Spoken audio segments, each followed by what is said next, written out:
Mm-hmm. Basically, I think that these children are going to have to be taught that they're going to have to struggle for their position in the world. Yes. That there's going to be increased conflict, not less. Right. Okay. Thanks for bringing that up. It's a very important question and a very important issue. Because, of course, when I was talking about the crisis in white supremacy and the economic crisis, I wanted to get across the point that crisis also represents opportunity. We should not look at then those things that I listed and assume then that means we should give up. As I think Richard Nixon, someone says, when the going gets tough, the tough get going. And in a sense, when I read the kind of thing that I read and I talk about the kind of things that I'm talking about, I'm talking to the tough.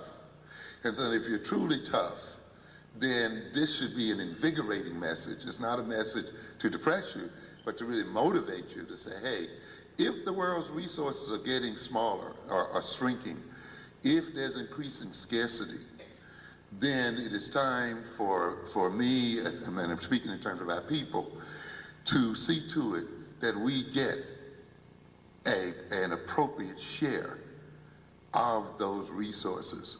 To a great extent, when we talk about racism and we talk about the status quo, to a great extent the status quo is built on the idea that resources are not limited less, and therefore some group tries to organize not only itself but other groups so that it can get its share or more than its share of the limited resources.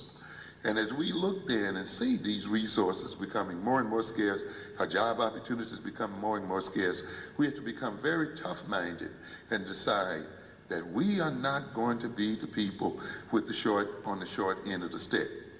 It's very important for you to notice, to learn to read business statistics and to learn to read employment statistics. Why, for instance, do you get the statement that the economic system grew at a rate of 1.6? You know, you hear that often. Or the economy grew at 1.8. Well, what does that really mean?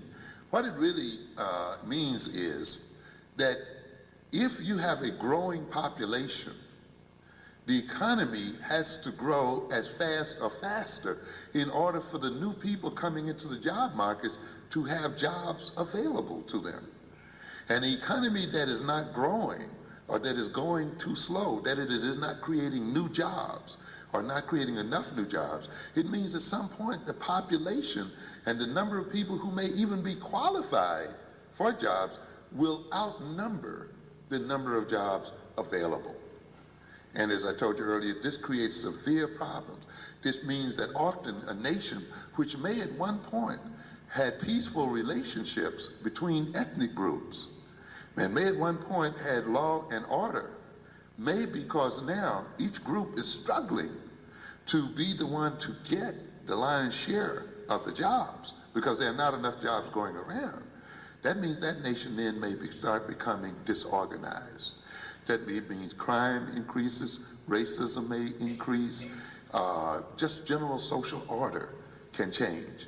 So this is the reason why you have to recognize that this dream that black folk and white folk are going to live together one day, and that, all of us are going to, black and Chinese and Japanese, everybody's just going to have a wonderful time. That is based on an assumption. It is based on the assumption that the U.S. economy will continue to grow at such a rate that it will have enough jobs and opportunity available for all people. If it grew at that rate, then you could possibly have that dream come true.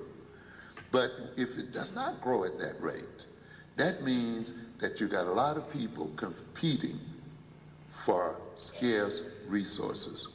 We are now at that stage in this country.